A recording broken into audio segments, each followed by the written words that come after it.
नमस्कार, हिमाचल अभी अभी देख रहे हैं आप और मैं हूं आपके साथ अवंतिका खत्री। देश में एक तरफ पश्चिमी सभ्यता का रंग हर किसी पर चढ़ा हुआ है, लेकिन हिमाचल प्रदेश में कई जनजातियां ऐसी भी हैं जो आज भी अपनी सदियों से चली आ रही रीति रिवाजों को संजोए हुए हैं।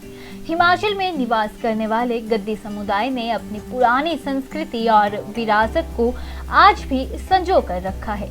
भारत की सांस्कृतिक रूप से सबसे समृद्ध जनजातियों में से एक है गद्दी जनजाति।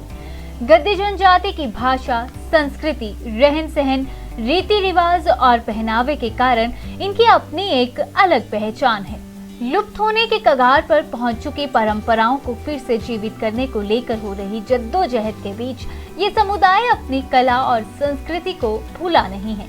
गद्दी समुदाय के लोग स्नेही और नर्म स्वभाव के होते हैं। ये लोग ज्यादातर अपनी स्थानीय बोलियों में ही बात करते हैं। मौजूदा समय में ये जनजाति हिमाचल प्रदेश के चंबा और कांगड़ा जिला में सबसे ज्यादा बसी हुई है। गद्दी समुदाय का मुख्य व्यवसाय भेड़ पालन है। गर्मियों में ये लोग पहाड़ों की ओर निकल आते हैं। बरसात के मौसम में भी ये पहाड़ों पर ही रहते हैं और सर्दियों के आते ही ये लोग अपने पशुओं के साथ मैदानी इलाकों की ओर रुख कर लेते हैं। गद्दी समुदाय के लोगों को भगवान भोलेनाथ का अनुयायी माना जाता है।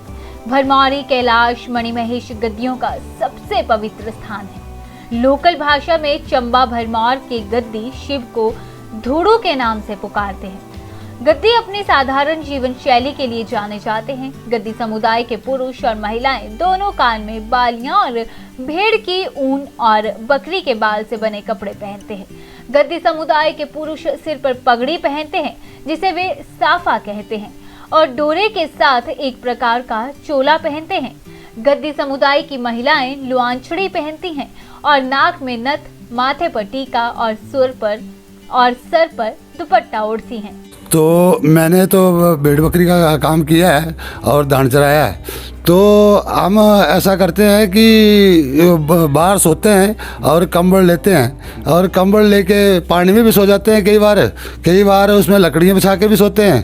तो क्या ना, सर्दियों में जाते हैं डिस्ट्रिक्ट कांगड़ा में ही होते हैं और वैसे मैं 4 डिस्ट्रिक्ट में जाता हूँ। डिस्ट्रिक्ट कांगड़ा और डिस्ट्रिक्ट मंडी और डिस्ट्रिक्ट कुल्लू और डिस्ट्रिक्ट लाहौल स्पीति। तो इस जगहों में हम भेड़ बकरी के चरान करते हैं।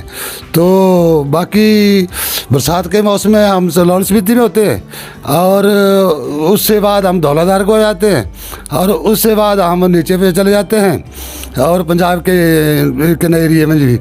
और दूसरी बार जब हम अप्रैल में आते हैं तो फिर धौलाधार को चले जाते हैं, फिर लाहौल स्पीति को चले जाते हैं। गद्दी समुदाय में शादी से पहले वर वधू के परिवारों के बीच एक लिखित समझौता होता है जिसे स्थानीय भाषा में लखनौत्री कहा जाता है। मान्यता है कि अगर समझौते के बाद अगर शादी को किसी भी कारण टाला जाता है तो परिवारों को भगवान शिव के कोप भाजन का शिकार होना पड़ता है। गद्दी समुदाय के लोगों में खुशी के मौके पर नुआला आयोजन की परंपरा सदियों से चली आ रही है। शादी के समय दूल्हे को भगवान शिव का रूप दिया जाता है जिसे स्थानीय भाषा में जोगणू कहा जाता है। नुआला को शिव पूजन की एक अनूठी परंपरा माना जाता है। ये समुदाय देश भर में अपनी सबसे अलग पहचान बनाए हुए है। खास तौर पर विवाह शादियों में समुदाय की कला और संस्कृति की झलक नजदीक से निहारने का मौका मिलता है। गद्दी संस्कृति अगर आज के परिप्रेक्ष्य में देखा जाए तो हिमाचल में विशेषकर हमारा कांगड़ा और चंबा क्षेत्र में और जम्मू के संभाग में गद्दी बहुत एक रिच और जिसको कह सकते हैं कि वे लोग हैं जो अपनी संस्कृति को संभाले हुए हैं। आज भी आप देख सकते हैं कि इनकी बहुत ही दुरूह जीवन है। लगभग 6 महीने ये अपने रेवड़ के साथ सड़कों पर पंजाब तक जाते हैं और खुले में जीवन व्यतीत करते हैं अपनी भेड़ों के साथ। तो ये बहुत ही इनका दुरूह जीवन है। चलिए इस खास पेशकश में फिलहाल के लिए बस इतना ही। मुझे दीजिए इजाजत। नमस्कार।